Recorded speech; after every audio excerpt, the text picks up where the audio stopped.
Hey, Chris, how's that crow?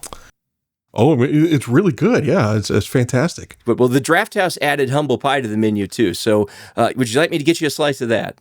Yeah, order one, please.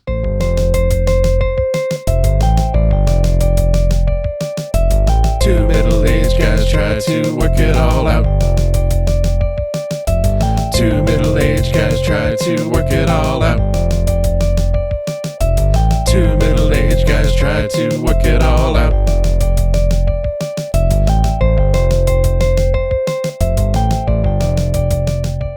Hey, everybody, welcome to TMAG. Dave here, as always, with my partner, Chris. He was not ready. He told me he was ready. I felt like you were overstating how ready you were. You said here with my partner. You always say here with my good friend. That's what I was waiting for. That's as fine as you know what? Fair point. The reason why I said that is when I do my Facebook postings, like promoting the show, I always say me and my partner, and then sometimes I'll go like, we're friends. We're not like, we're not in a relationship, and then I have to add that. Then the post gets really long, and I'm afraid no one will read it, and I'll back up over it. So Chris is my good friend. He's also my podcasting partner. We're here today with a follow-up to a previous episode. Chris, this is exciting stuff. I mean, we're with the moment here. Usually we try timeless, evergreen topics, but this is just too important not to just be right on top of this summer of comic book craziness. Yeah, and it was an opportunity, like very rarely do our schedules align where we can both go see a movie together at the same time. And this one worked out, probably more because you very aggressively were like, I'm buying tickets. Are you coming? That's right. Which was great. And that might be a good way to get me to see more movies in the future, is to do it that way. But because we had that opportunity, it's always good to come together. And even though this is of the moment, and this is maybe a comic book zeitgeist time, this will be evergreen comment. People are going to be talking about this Superman movie for the next 20, 30 years, I think, because I think that this really is an interesting time for the genre. And let's face it, we call it zeitgeist, but zeitgeist doesn't last since 2009, which is where we're at with this comic book craziness. Certainly there's been ebbs and flows. That's the right word. Ebbs and flows is not, but ups and downs. Let's try that. That's much more in my education level. It's the kind of language I should be using, sort of fifth grade language. But this is now just part of the culture. I guess we will be talking about it for a while. So yeah, you and I, my whole family went, extended families, girlfriends of family members, everyone wanted to see this movie. And I was insisted that you come along. Your whole family was invited too. And none of them came. I still don't understand that. And it was part schedule. It was part lack of interest. I'll let them be them. So today, how we're going to do this, folks, is obviously we want to be respectful of the many who have not seen this. So we're going to go on the first half, first 2/3, whatever, and do a spoiler-free discussion of Superman. And then we'll let you know. You'll know when we're going to talk about the spoilers. We'll make it very clear so that if you don't want to be spoiled, if you haven't seen it, then you can, turn it off, go see it, and come back and finish up the episode later. But we're going to start out with, I think that sort of the general spoiler-free rule is if it's not in a trailer or if it's not in a commercial, we're not going to talk about it. Nor are we going to contextualize bits and pieces that were in trailers that maybe didn't make a ton of sense in the trailer, or you didn't understand what was going on around. We won't contextualize it because that's spoiling it too. I am completely in agreement. I think that's a fair way to do it. I do think as a culture, we are maybe a little spoiler crazy as to how important they are, but I agree. Let's respect our audience and let's do it that way. That's right. And there's a lot we can talk about without spoiling it.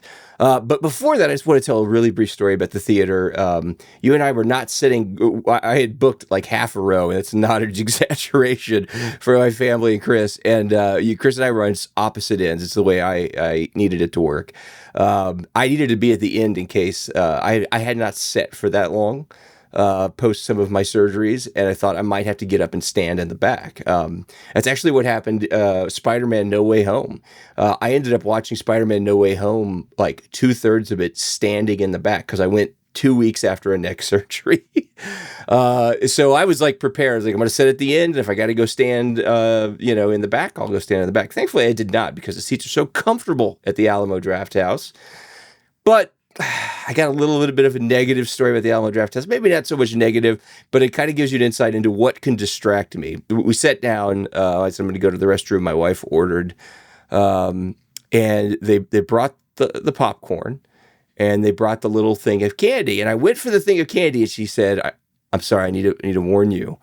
They don't have Reese's Pieces anymore. And I just nearly had a heart attack. It brought M&Ms instead, which are just, you can't eat M&Ms with popcorn. That's disgusting. But they stopped doing Reese's Pieces. And I have to tell you, that distracted me through the entire trailer section, because I was like, I really love my popcorn with Reese's. What am I going to do? And I missed some trailers because I was so distracted by it. Thankfully, I pulled myself together before the movie started. And I like halfway watched the trailer for Project Hail Mary, of course, by the brilliant author Andy Weir of The Martian and the classic Artemis. But I did get myself mostly together for the new Naked Gun trailer, which I was very happy with. Yeah. Okay. So, it's interesting that you bring that up, and this is an excellent segue to something I wanted to talk about. But first, a point of order. You told me that there would be no way that I noticed this, and you, my friend, are 100% wrong, because Really? I heard halfway down the row, I heard them say, we no longer have Reese's Pieces, and I thought, we're getting up, we're leaving. We are not going to stay and see this movie. I'm 100% true. I heard them say that, and I thought, oh, Dave's not going to like that. I did not like it. No, I mean, I dealt with it, but I was very sad because it's just part of my ritual. And I was pretty sad by that. No, I get it. And menu changes are hard, and they shouldn't have done it. And how hard is it to stock a Reese's Pieces box? I mean, that's just part of, they go with popcorn. And do you think E.T. would be satisfied with M&Ms? I don't think so. He would. His creepy wrinkled hand with that long, slim, glowing finger. I think they'd be pointing at the Alamo Drafthouse management in shame. I agree. But while we're talking about trailers, were you mentally together enough to watch the trailer for the movie called One Battle After Another with Leonardo DiCaprio? No, that was what I was totally checked out on. I what glimpses I got of it, I did not understand it. I'll leave this for our audience. They can go out, they can watch this trailer. It's on YouTube. I just have one question, which is, why is Leonardo DiCaprio remaking Liam Neeson's Taken? I don't understand. The trailer makes it look like it's the exact same movie. So I saw that and I was like, I was like, is that his head though? You know what I mean? Like there's this sort of like dreamlike quality about the trailer. So I thought maybe the things we were watching were not happening. But that's a good point. I was like, that sounds like Taken. But yeah, and it is a Paul Thomas Anderson film, so maybe there's something. Yeah, I don't know. Yeah. But anyway, I'm sorry for your Reese's Pieces debacle. It should not have happened. And frankly, it's making me question my loyalty.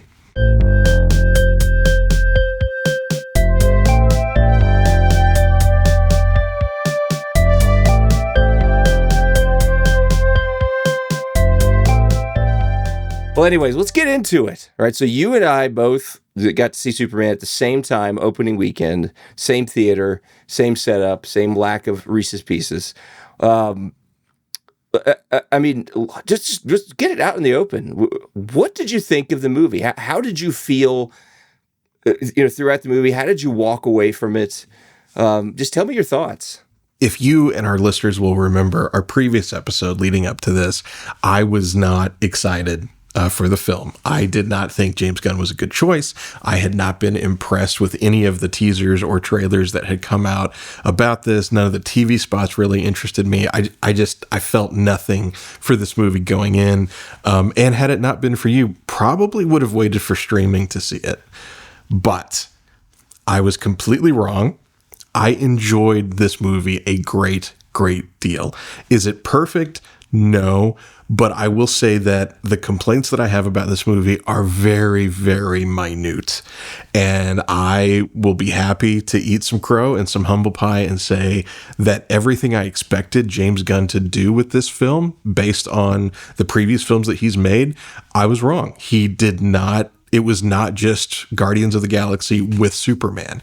And I give him some credit for that. I think he really approached the character in a smart way. I think he approached the universe in a smart way. And I was surprisingly pleased.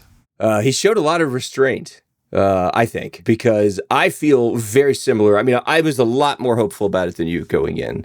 But, I mean, I enjoyed every minute of it. I have a few minor quibbles, but my minor quibbles are less about Superman and more about some of the minor characters, smaller supporting cast that I honestly liked so much I wanted to see more of. So it was kind of like a good thing that I left the theater wanting more as opposed to missing, like, oh man, he really missed the mark on something. So I felt like, I think I have to say this. I don't want to like, spoil the lead or, just throw it out too quickly. But I feel like, I think Man of Steel might still be a better movie, but Superman is a better way to establish a comic book universe. And I won't go too much more into the details on why that is, because I think that gets into spoiler territory.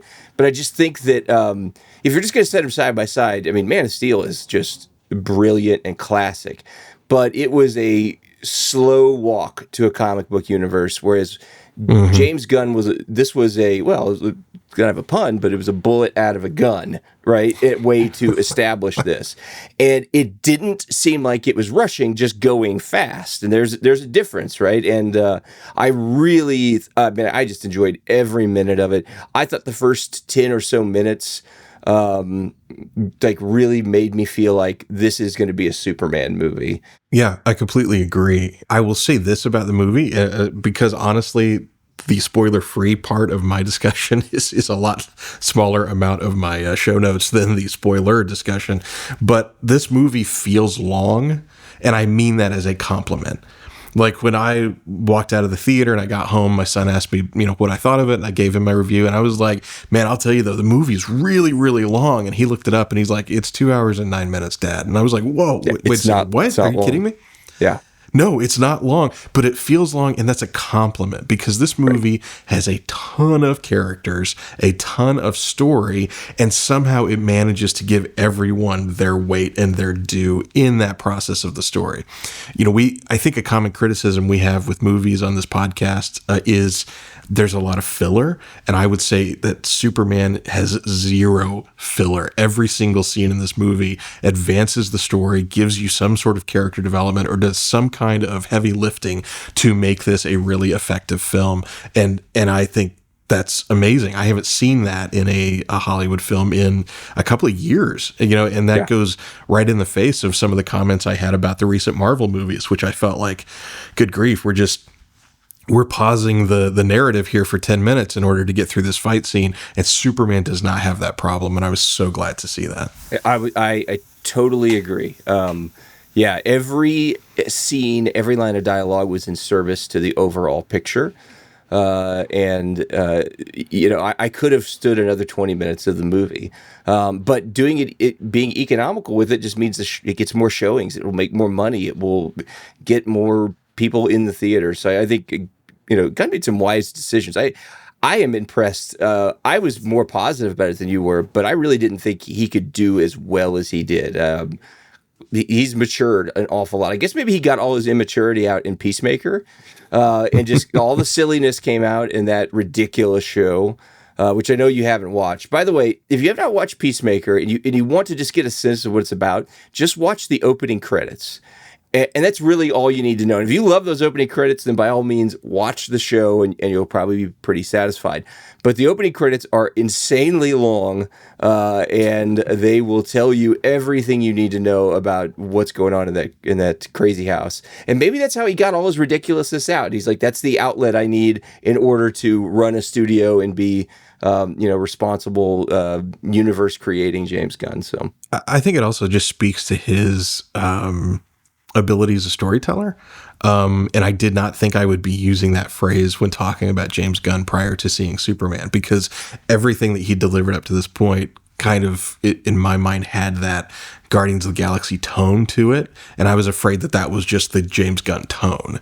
But, you know, even though I have not seen Peacemaker, I do understand that it means a lot to James Gunn and it means a lot to his vision of the DC universe. I did not realize it, but season 2 drops next month. I didn't even know we were that far into the process of Peacemaker. So it's definitely has some connections to this overarching DC universe thing that's happening. Yep. But the fact that Superman can be tonally, narratively, etc., such a different piece of art speaks to James Gunn's talent and also speaks to the intelligent way that he and Warner Brothers are driving this universe forward. Yeah, and Warner Brothers has not been getting a lot of praise for intelligence here lately. So, hey, I got to give it to him. This was a great way to start. Let's talk a little bit about the characters and the actors who played them, just to kind of line that up. Very spoiler free. I mean, I think you start at the start, right? David Cornsweet, Superman. Mm-hmm. Holy cow. I mean, listen, I'm still a Henry Cavill guy 100%, and moving me off Henry Cavill is going to be tough. But David Cornsweet was excellent. And he looked like Superman. He looks like he walked off the comic page like Henry Cavill. He's not quite built like Henry Cavill, but the costume still isn't my favorite, but it looks a whole lot better in motion than it does in still pictures. I'll tell you that. In still pictures, it looks ill-fitting and ridiculous. In motion, it works inside the universe for the most part. But I thought he was a great Superman who, when he says things like, I just want to be good and do good, you actually believe that, right? He's a really good, nice guy. And I thought he brilliant casting, pulled off really well. I don't know. What did you think? Yeah, I agree. I would probably say on balance, I think Henry Cavill is a better Superman, but I have no problem with this guy. And I do understand the narrative reasons for James Gunn not just saying, oh, Henry Cavill, you come along, let's do this. I mean, I get that need to make a clean break, especially when the tone of the two interpretations of Superman are so vastly different. And I do prefer the lighter tone of Superman versus the heavier tone of Man of Steel. And we've talked ad nauseum on this podcast about Christopher Nolan's Batman take and how great it is. But I am heartened to see that James Gunn and Warner Brothers' overarching DC universe now is taking a lighter, more entertaining is the wrong word, a lighter, more comic book focused tone. I think that maybe something I hadn't considered before is how you could not sustain a Nolan tone for an entire universe of films. I'm not sure that would be possible. Not to take anything from, not to take anything from his trilogy. It's phenomenal. But to say this is the way we're going to do our universe, which is where Warner Brothers started. Yeah, I think that was one of their missteps that they made. So this new iteration, I get that we needed to break away from Henry Cavill. I feel bad for him. I do think he was a better Superman, but I think the one we have now is great, and I'm willing to watch him in 6, 7, 8 more movies. Yeah, absolutely. Yeah, he's really got it, and he seems like a nice guy. I don't know. And obviously, everybody who knows anything about Henry Cavill knows Henry Cavill is legendarily a nice, quiet, nerdy guy who plays Warhammer. And, paints figurines and things like that. And, that he just also happens to look like Superman. All right. So I think we're on board both with Superman. What about, this is a tough one. This is a very tough one to cast. Lois Lane, who is played by, I always got to look up her first name, and I don't know why, Rachel Brosnan. I remember her last name. I'm just going to say this. I think this is the best iteration of Lois Lane we've ever had on screen. And I did like Amy Adams, but here's what I think it is. In the 70s and 80s, in the Donner films, we had Margot Kidder as a smoky, sort of just awful, undesirable Lois Lane, but who had drive, ambition, quick-witted, always on there with a one-liner, just as smart as everybody else around her, if not smarter, but still just kind of gross. I hate to say it. I don't know why. But Rachel Brosnan brought a likable, appealing character I'm not just speaking about attractiveness, just like she just wasn't some smoky wretch. She was just likable, but she was also smart and aggressive and everything you believed that this lead reporter for a major metro newspaper could be. I think she's the best representation we've ever had of Lois Lane on screen. Good job, Rachel. Good job, James, for casting her. That's just my thoughts. I agree. And I have to be careful about what I say next because it might edge into spoiler territory, but I will say she's got some scenes with characters outside of scenes with Superman, and she still holds her own. She's fantastic. It doesn't matter. Like they're not playing up the relationship between her and Clark or her and Superman to account for that power that she brings to the role. She has that throughout the movie. And I agree. I think she's the best Lois Lane we've ever seen. All right. So let's get to the next one. Nicholas Hoult is Lex Luthor. Okay. Can I, this is spoiler free. Everybody has seen the trailer where Superman is in Nicholas Hoult, Lex Luthor's face, and he's just drinking his cup of coffee calmly while Superman is in his face yelling at him. And that is actually the Luthor character through the film, which is not to say he's calm through the film, but just sort of unintimidable. You cannot intimidate this guy. And he's always got a plan and a plan for a plan and a backup for when those plans fail. I'm going to say it again. The best on-screen iteration of Lex Luthor, but that being said, we've had some pretty poor ones. I mean, Kevin Spacey was doing an impression of Gene Hackman, which that was all camp and not comic. This is comic Lex Luthor, and Nicholas Hoult just killed it. I also agree. This is going to be a very boring podcast for those listening. No, it's not. But I do agree. I think he did an excellent job. He did an excellent Luthor, but I'm going to give more of that credit to Gunn because I think you're right that I think this is the first on-screen portrayal of Luthor that is actually a well-written portrayal of Luthor. So, it could have been a situation where we would be singing the same praises regardless of casting to a certain extent. Holt is a good actor. He is. And he does a really good job. So no disrespect to him. I'm perfectly happy with him being Luthor. And the only time during the film that I questioned the way it was going related to some of Luthor's motivation, but by the end of the film, it all comes together. That is part and parcel of his performance and also of the script. So it was really both of them working together to make an incredible element of this film. All right, so I don't want to spend too long on the cast, but I do think I want to mention a few others. Jimmy Olsen gets a moment to shine. He's a bigger part of this movie than he has been in any previous movies. If you remember from the Snyderverse, Jimmy Olsen wasn't Jimmy Olsen. He was like a CIA agent. And he's played by, I may say the name wrong, but Skylar Gisondo, I believe is how you say the name. I've not seen him in anything else. I'm sure, well, let me say this. I didn't know I'd seen him in anything else. I probably have, because I think he has a bit of a resume. They took a character that, I knew from the comics and had relatively little interest in him, but I was rooting for Jimmy every second he was on screen. I felt for him, but because he did, do things during the film and sacrificed in hilarious ways. He was part of the comic relief, but he was appropriately used.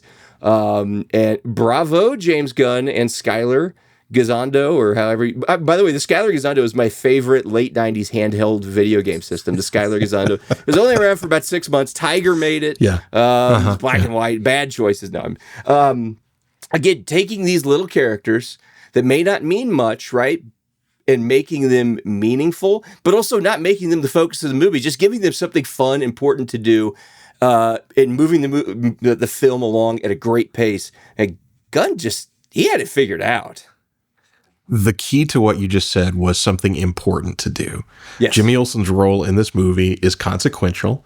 It matters to what's going on. It fills you in to elements of the story that needed to be filled in, right? Yep. And so it was very well done. I agree. Best iteration of Jimmy Olsen we've ever seen. And I will give a little shout out to Skylar because I am a massive fan of the 2008-ish series Psych. And he played the young Sean Spencer in I did that not show. know he was on that. Yeah, I didn't watch Psych, but I know of it. Everybody I know likes it. So, okay. Oh yeah, Well, it's one of our favorite shows in our family, and so when I saw him on the big screen, I was like, "Oh my gosh, that kid! Yeah, he's grown up and he's got like real roles now." So that was a joy for me. And I'll tell you what made me like him more is right before we saw the movie, I saw an interview with him. And he says he's like terrible at managing his time. And he got an email to do this audition. And he thought he was auditioning for Superman. And he was so excited. And he went in ready to audition for Superman. And he realized he was auditioning for Jimmy Olsen. And so he just thought he was going to let it all hang out and just told James Gunn, "I'm sorry, man, I thought I was auditioning for Superman." And Gunn thought that was hilarious.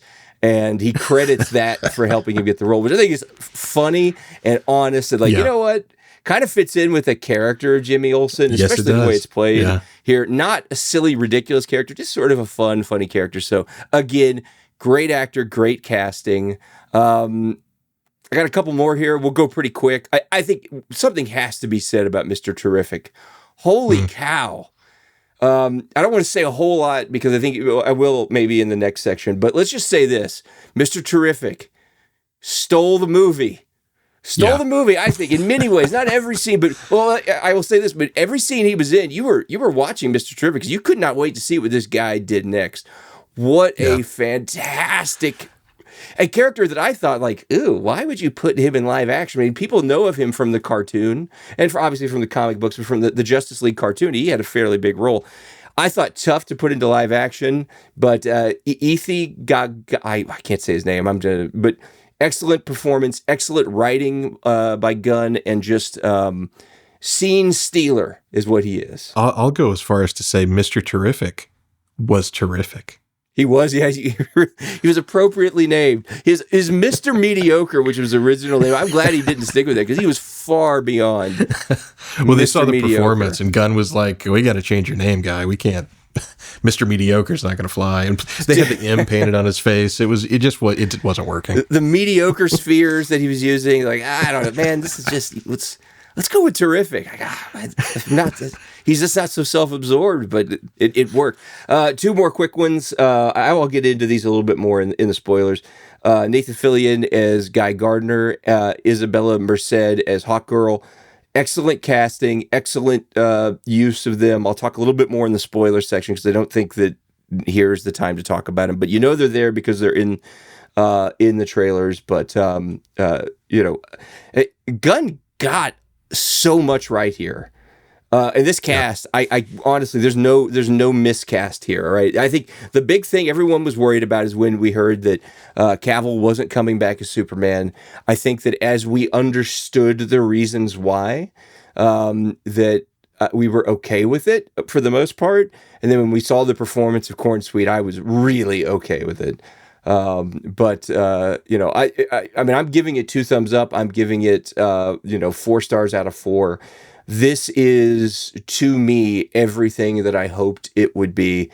And I'll tell you more why in the spoiler part. But what from a non-spoiler point of view, do you have to say? I will say that the best compliment I can give this movie is I am now ready to watch comic book movies in the theater again.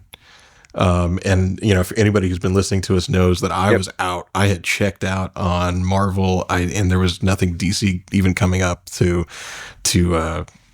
give me an opportunity to, but this has reinvigorated me. So I am on board for Supergirl. They just greenlit Wonder Woman. I'm on board, and it's now James Gunn and Warner Brothers' ball to drop because they got me back. And not only has DC got me back, but I think that Marvel's got to be celebrating this movie as well, because with the response from the public at large, I think that there was a lot of kind of malaise about comic book movies. Yep. And I think this has reinvigorated everything. So hopefully the stuff that Marvel has in the pipeline can compete, because if it can't, boy, they're going to be in trouble. For the average moviegoer who is not, hasn't got a Marvel versus DC and a bias, this is going to help Fantastic Four because it's going to get people interested in those movies. And I think that the real question is Fantastic Four going to deliver, though, right? Or is it going to pale in comparison? Now, I will tell you, I'm trying not to be biased, but I can tell you Superman is so good. Fantastic Four trailers are so meh. And Fantastic Four as a group is so meh that, I think that's how you say it, meh, right? I don't know. I don't speak kid, but that I am I think it'll have a huge opening weekend, but I'm afraid that the success of Superman might, rising tide lifts all ships, right? That's the saying. I think it might have a temporary effect for Marvel, but I think it might make any issues with Fantastic Four seem more glaring because now they got something really great to compare it to. So I don't know. We'll see. Now, the ball is in your court, Fantastic Four. So we'll see what you can do. Are we ready for spoiler time? I'm ready for spoiler time. We are gonna take you down to Spoiler City, where we tell you everything about the film, even the ending. Ooh, you will learn everything. Oh yeah, yeah.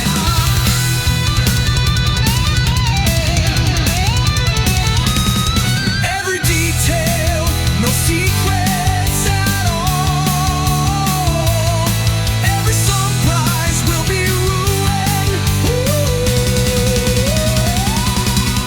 And we're back. All right. So if the spoiler warning, the song about spoilers, and now me saying it again hasn't told you, this is spoiler time. If you don't want to know, intricate key details of the film, you should stop listening right now. All right. Spoiler time. Where do you want to start with spoilers?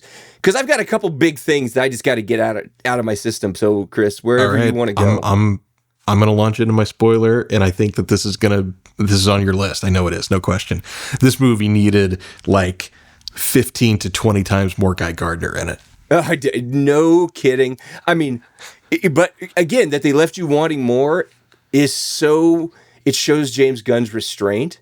Right, Guy Gardner is going to be in the Lantern TV series, but man, Nathan. So first of all, you and I are big early '90s, late '80s Keith Giffen.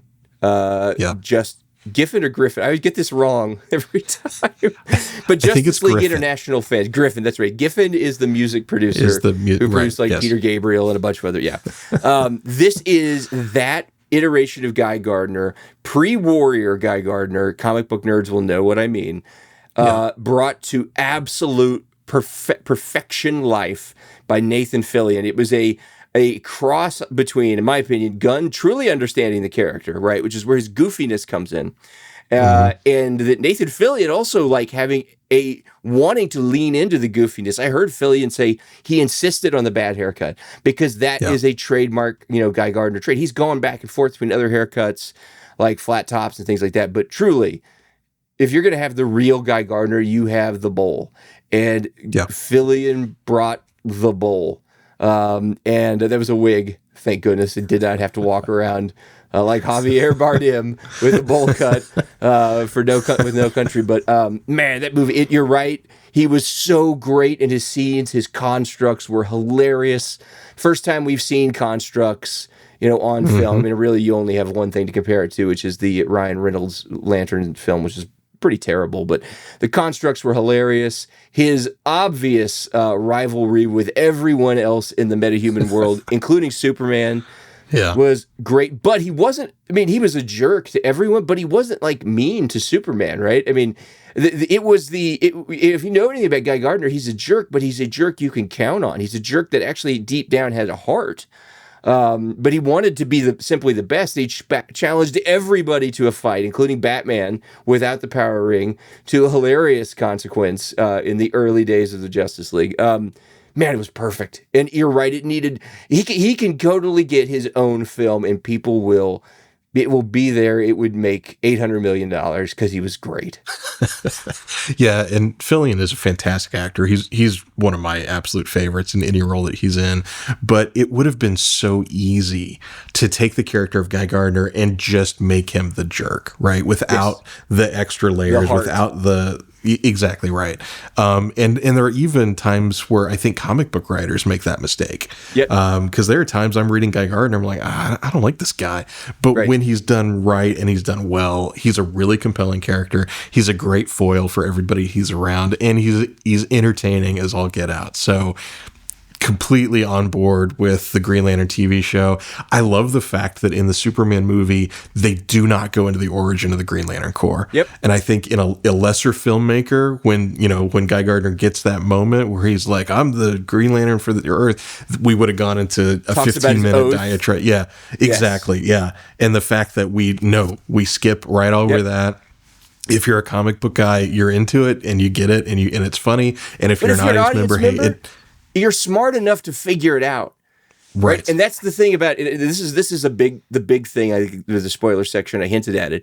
James Gunn gave us a lived-in universe. He trusted the audience to be smart enough to figure it out. And that's going fast without rushing. And I think it was a risk, but it's a risk that paid off because it was done brilliantly with every character, including Superman. He was a lived-in Superman. Had been around for 3 years. There's a quote from Gunn that's floating around on the internet. It's something like, things I never need to see on movie again. The pearls hitting the ground when Bruce Wayne's parents get killed, Superman crash landing on Earth, and Peter Parker getting bit by a spider. And I was like, exactly, amen, brother. Yep. I don't need to see those things again either. Yep. And Marvel took that, Marvel did that. They did not give us the Spider-Man origin, which is very wise, right? He just showed up and it's like, oh, that's Spider-Man. Yeah, we're good. We got it. We figured it out. Guy Gardner, man, fantastic. Mr. Terrific. Get into the spoil. Only back up to Guy Gardner. That interaction you were talking about with Lois Lane was when Lois Lane meets the Justice League. And she holds her own with Guy Gardner. Justice Gang. Sorry. She holds her own with Guy Gardner. She holds her own with Mr. Terrific, which talk about someone who's intimidating. Guy Gardner's kind of a doofus. Mr. Terrific was awesome. He was even like pushing Superman around, which was, if you watch the Justice League a cartoon series, Mr. Terrific was intimidated by no one because he was as smart as everyone. He was on Batman's level, right? So so well done. It was just funny to see her and Guy Gardner, the jokes about the hair. I do think, though, before I get into Mr. Terrific talking about Hawkgirl, I would have liked to have seen a little bit more of her because I thought what little we got was great. I mean, I know we're going to get to see more of her. I'm not worried about it, but it was great casting with Isabella Merced, I think is how you say her name. She looked like Hawkgirl. She had her moments where with the Justice Gang, clearly they're not as organized and put together as future iterations will be. But yeah, so from a spoiler point of view, though, Lois Lane's interaction with them showed how tough and smart she was. Without being smoky, unappealing Margot Kidder. I know I've made fun of Margot Kidder a lot on this podcast. I know that she's still around. I hope she's listening. Send us an email, Margot. Come on the show and defend your. We're gonna lose a choices. listener after this, I think. I'm done with these guys. Excuse me. Put this one out. I'm done with these guys. Smoky. Only 4 packs a day. That's it. So other spoilers, I got a big one. I just got to lay this out because this is the controversial one, right? I think. And this was the driver of the conflict in the film. And that is the change to Superman's Kryptonian parents.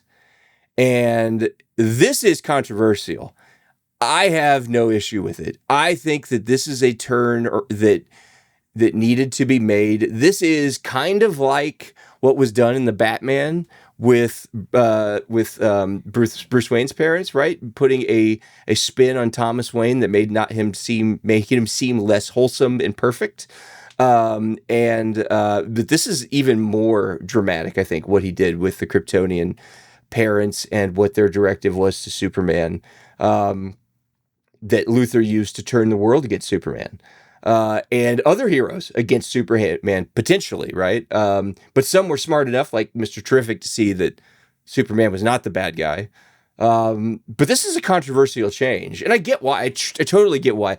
But I'm down with it because that way we're not focusing on Superman and his Kryptonian parents and needing them for every little thing. They're no longer a crutch, and he's no longer going to focus on the what was of Krypton, and can focus on Earth. And I think it makes more sense. I think it makes sense in a cinematic universe, and I was cool with it. Yeah, a couple of thoughts on this. Number one, since we're in spoiler territory, we haven't explained what this was. The idea that Superman's parents sent him to Earth to be this guardian of Earth and to serve man and all these sorts of things. It's revealed in the film that the second half of that message is because you're awesome and more powerful and you need to control all these people and take over as the god of Earth. Now, and change the gene pool of Earth by having lots of super children. Yeah. Yes. And to propagate Krypton. Now, I will say that narratively and dramatically, that's pretty compelling. And as an audience member who knows Superman history pretty dang well, I was sitting there, and when that happened, I was like, oh, I did not see that coming. And if you would have told me there would be a plot twist in a Superman movie, I would have said, you're crazy. What can you possibly, twist about that origin? I don't have a problem with it either, but I would also say it's not out of left field. You have to go really deep into comic book lore to find it. But after Crisis on Infinite Earths, there is a plot line where they really kind of changed the makeup of what we knew of Krypton, and they turned it into kind of this soulless society where Superman's parents were like, well, we're going to send him to Earth and maybe he can. It wasn't like the eugenic super harem repopulate Krypton, but it was like this is a backwater planet. There's not a big deal here. Maybe he can, land and do something. And there was also this, I don't think this stuck around as Superman canon, but there was also this comic story where Superman was not born and then sent to Earth, but rather he was created during the transit and was kind of like artificially born. And so there was this technology in the spaceship to allow him to like generate another Krypton was kind of the idea. So it's not completely out of left field. And Gunn obviously knows his DC history. So the fact that he might, take this and manipulate it a little bit, it's really a compelling moment in the movie. And it solves the problem of how do you get people to not be on Superman's side? And it was a very smart way to do that in the context of the film.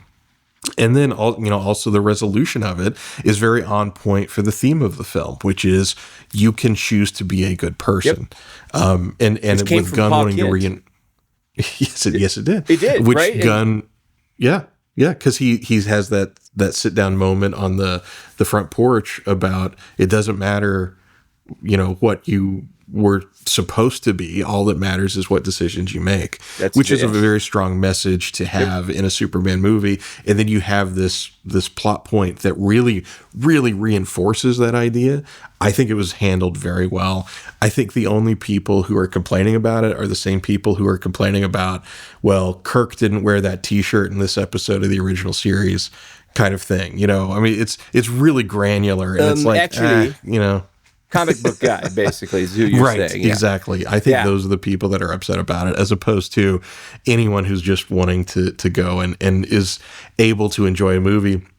But also, and maybe controversial in and of itself, I kind of have this attitude, which is, man, comic book continuum is a mess, no matter who you're talking about. Yep, it's all over the place. I don't get hung up on that. Like, if they do a new issue number 1 and this is the new story, it's like, all right, fine, I get it.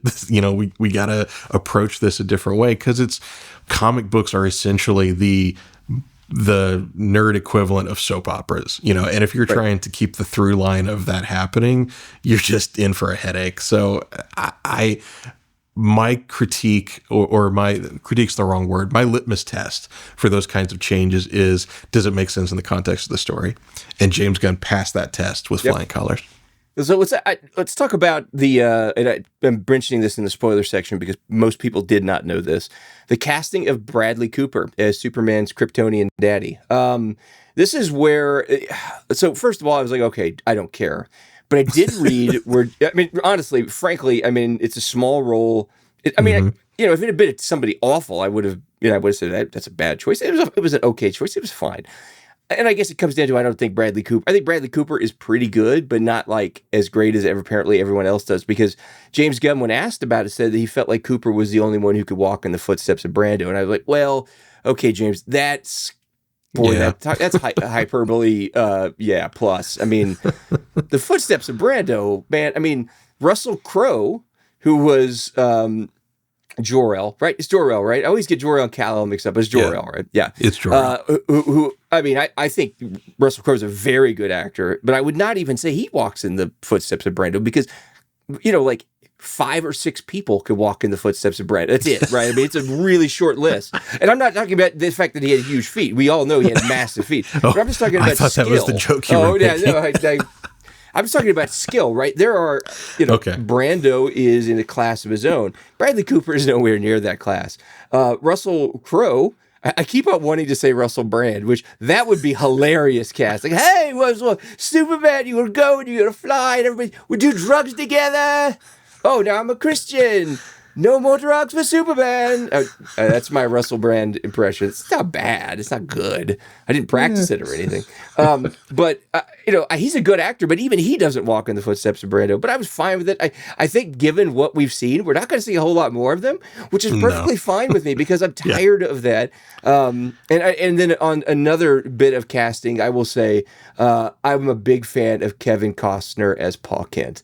And this new Paul Kent was fine. This new Paul Kent was fine. For what they had to do, their role in the film, they were great. But I've got a soft spot for Kevin Costner. I think he's just a great actor.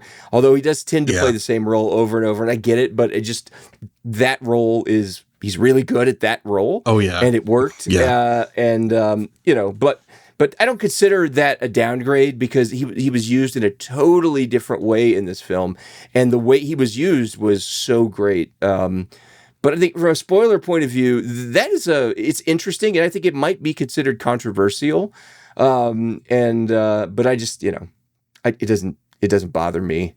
In fact, I thought it was a smart, clever way to turn the world against Superman without it just being about, look, he's an alien. Which is kind of what Snyder used in Batman versus Superman, and it worked, I think, only because of the intensity of Ben Affleck's Batman. Like, he hated him, and it worked because of how much he hated him. I just don't think that worked for making the world hate him, right? And so Lex had to find another reason to make the world hate him, and that worked. Let's talk a little bit about Crypto, because we could have probably mentioned this in the spoiler-free section, but So I was not really excited about Crypto. I was like, I'm prepared to tolerate Crypto, but not necessarily enjoy him. But I thought the way he was used, I actually did enjoy him. And I still can't quite figure out how he's going to fit in this universe. But I think Gunn made it work in this film, and he was cute and he was fun.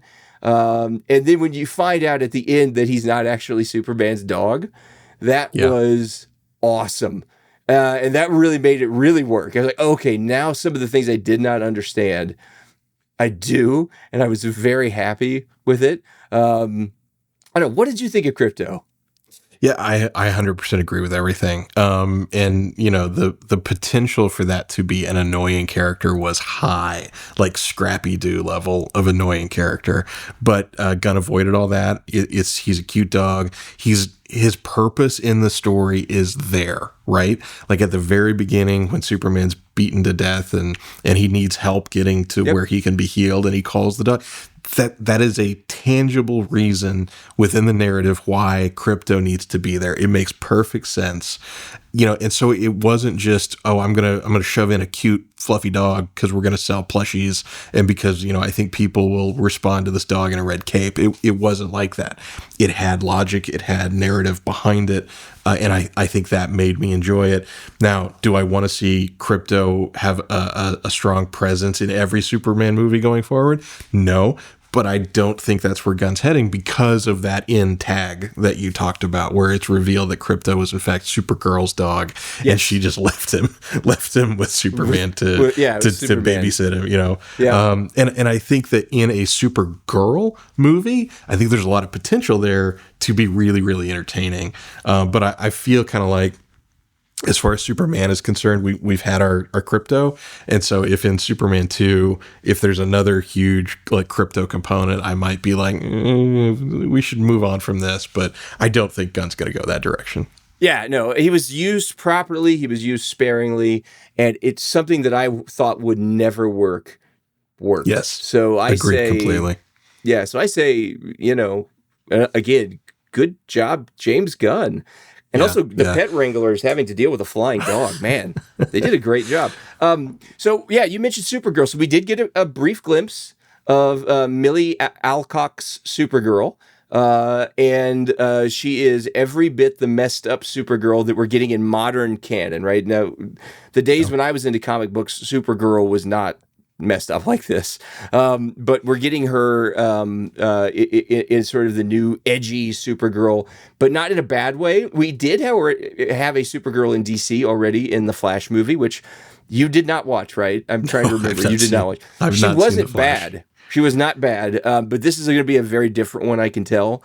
And I'm looking forward to it. You don't see enough to really know, other than I saw enough to know that, she's going to be able to carry a movie, especially where that movie is going. If you know Lobo's in that movie and you hear that Supergirl likes to travel the universe looking for places where she's less powerful so that she can get drunk. and that's actually very funny, but then she's going to run into a character like Lobo, and that could be a lot of fun. Seeing them interact, like the main man and maybe a slightly less powerful Supergirl, that could be a lot of fun. So again, nice job, James Gunn, and nice sparing insertion. Yeah, and as a comic book reader who never really cared that much about Supergirl, for me to say, "Oh, I can't wait to see the Supergirl movie," that's pretty impressive. Yep. And they also did a brilliant move where right after everybody got to see Superman and have that experience, then they dropped the teaser poster for the Supergirl movie, and it's a brilliant poster that is tonally just right on. So I'm thrilled about the direction this is going, and I never thought I would say that. So absolutely, good job, James Gunn. I owe him an apology from our last episode. I got one more spoiler character, which is I think that some people, if you watch the trailers, picked up on it, but not everyone did, so I left it for here, which is Metamorpho, which is not a character I thought we would ever see in the films. He was used just, again, brilliantly. His whole arc you didn't need the Metamorpho. You didn't have to bring up Lex Luthor's computer with the Metamorpho origin and click on it and watch it with, we've got an origin here and a symbol and theme music from Metamorpho. Nope, they just trust you, the audience, to kind of figure it out. And it was great. His use of kryptonite, his use of his powers to generate sun-like energy, and then his joining of the Justice Gang at the end, and how he got into the Justice Gang, which is hilarious. Guy Gardner, genius writing. Guy Gardner showing that, hey, by the way, I have to say that scene where he saves the kid, and the kid's like, Superman? He's like, no, you got an upgrade. Guy Gardner's like, that's Guy Gardner talk, man. He's going to save the kid. He's going to do the right thing. But he's also going to remind you that he's Guy Gardner, that he's awesome. But Metamorpho handled brilliantly that character. I'm not super familiar with him. I've read comics with him in it, but I'm not like deep in the lore. But I knew he had a kid. I knew the kid looked like a demon. And I think that, again, how Lex manipulated people and got, it was really well done, got them to do his bidding, or just exacted revenge on him. Which was a big part of Jimmy Olsen's, which I would have never guessed how important Jimmy Olsen would have been to the story. Yeah, absolutely. But, well done, and just surprising. I thought the characterization and then his inclusion. He's an extremely powerful character. So having that in the DC universe, wow, that's a big deal. This might be the most comic book movie that exists. Yes. And it's because of things like this, right?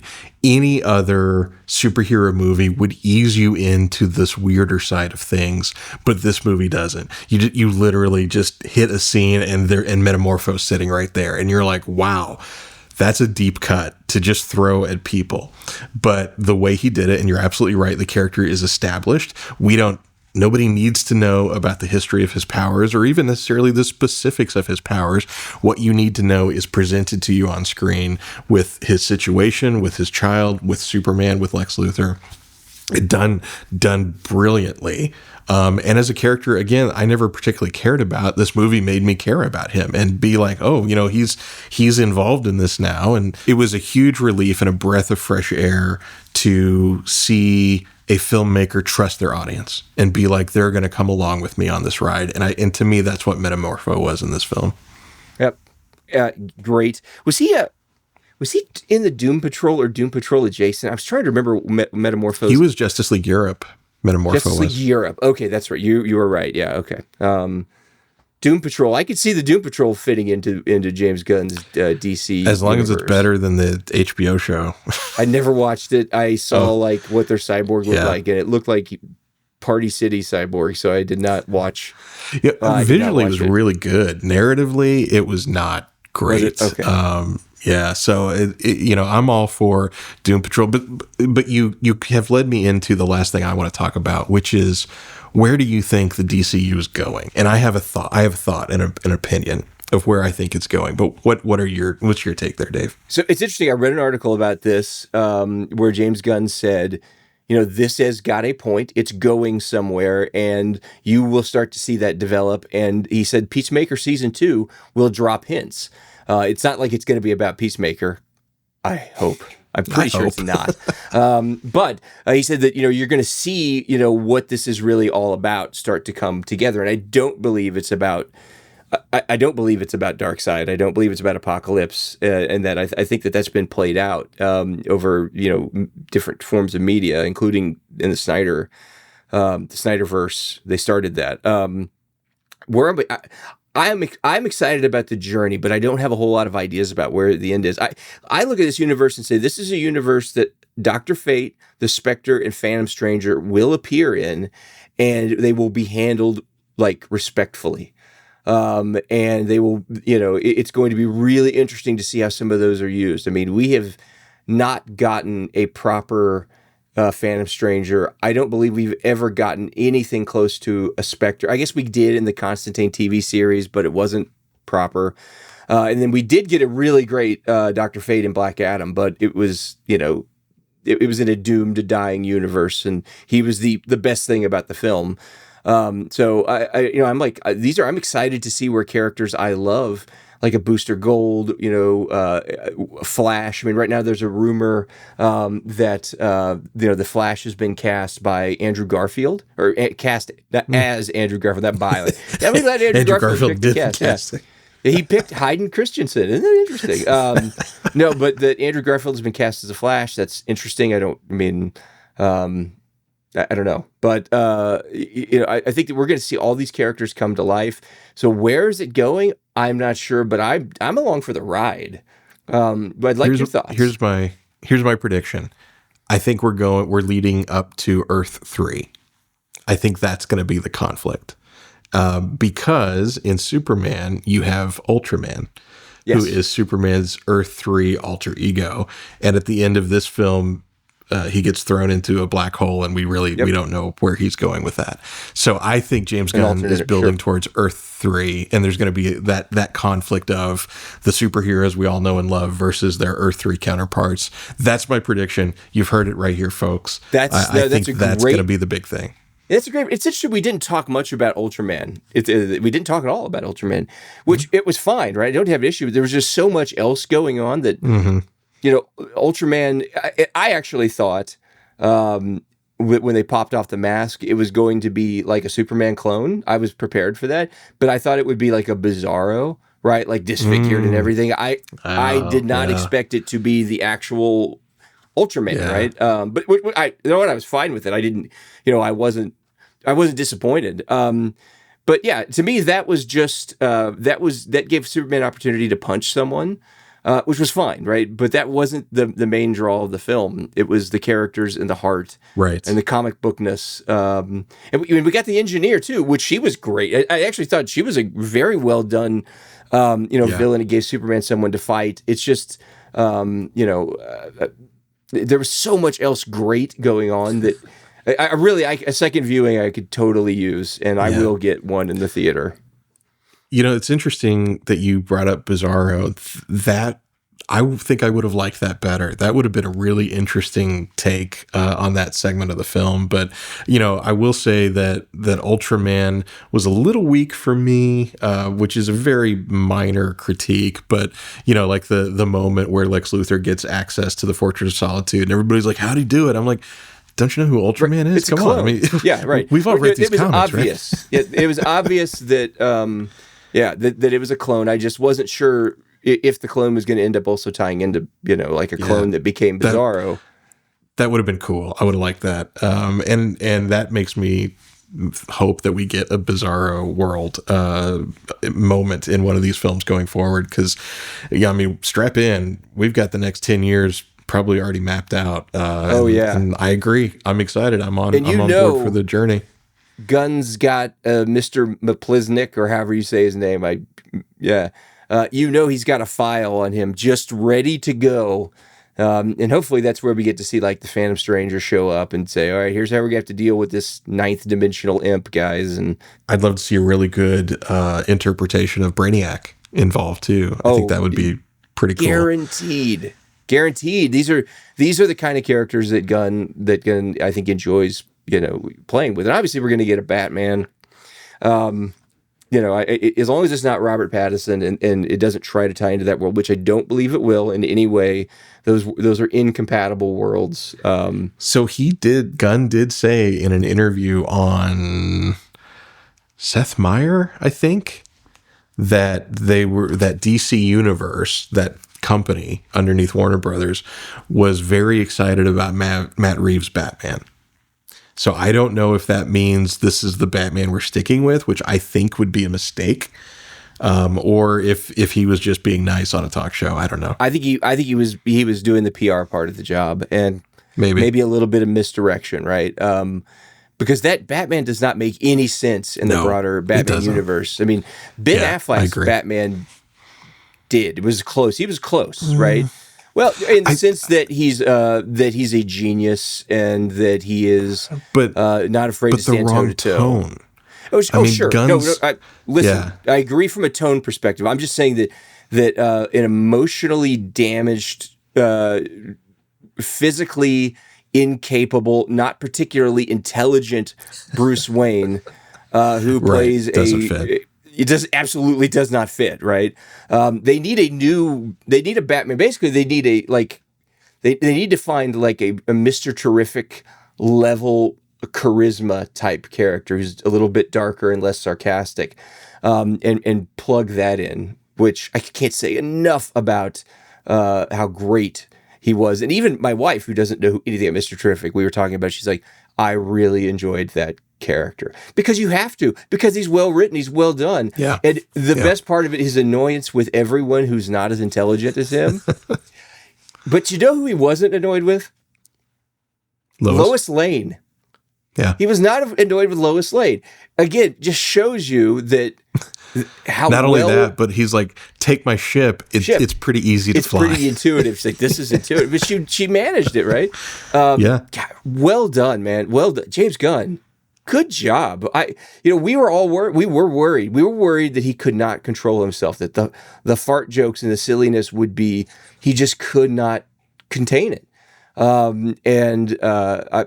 He showed that he's mature enough for this. And I will say this, right? And I've had other people mention this to me. If you are at all worried about like politics seeping into this movie at all, I know a few things have been said. There is no politics in this movie. No, there is not a whiff of it. And completely overblown. Overblown. And Gunn made a few statements that did not help this. He should have. I think it was not a wise move. He made a few statements. But it doesn't matter. Listen, there is no politics in this film. It is as apolitical as you can get. So just don't worry about that at all. I can promise you from someone who has a meter on those things, not because I turn them on or off based on the politics, but because I'm so burned out on it that I watch out for it because I just don't want it to seep into the stuff that I, do for fun.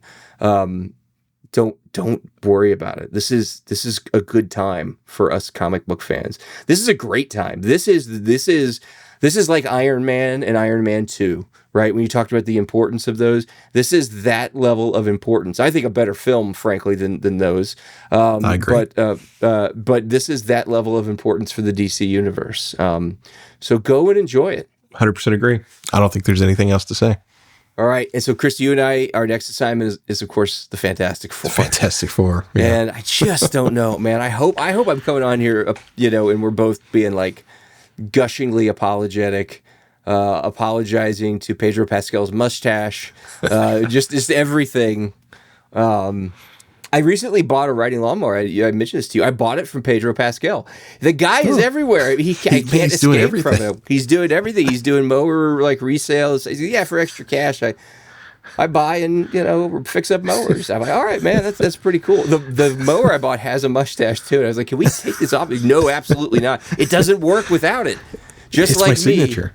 It's my signature move is to put a mustache on everything. Oh boy. Yeah, so that's our next assignment. It doesn't mean that's going to be the next episode, folks, but we will be watching Fantastic Four. Comes out very soon, and no lead-in episode like we did for Superman, but that lead-in episode was also about Fantastic Four. We did that. We kind of covered it. Yeah. Yeah. Gosh, I can't say I had the same level of enthusiasm, but no, me either. But we'll see. We're going to do it. I was wrong about Superman. Yeah, I know, and so I'm hoping to be wrong about this, but boy, we'll see. We'll see. All right. Well, guys, everyone out there listening to us, tell us what you think about Superman. Tell us what you think about the state of comic book movies in 2025. I think we'll look back on it, and this will be an important year for comic books. So drop us a line. Go to Two Middle-Aged Guys. I got the URL wrong, Dave. Oh, boy. It happens. Some sleep. Go to twomiddleagedguys.com. That is the numeral 2, middleagedguys.com. And from there, you can get to any way that you want to connect with us that is available. You can find us on all of the podcast sites. You can find us on YouTube. Anywhere you want to find us, we will be there ready to talk to you very seriously about things that probably actually have very little consequence in the real world. But that's okay. Nothing wrong with that. That's the fun of it. Indeed it is. That's the escapism. All right, thanks for listening, folks. We are going to take you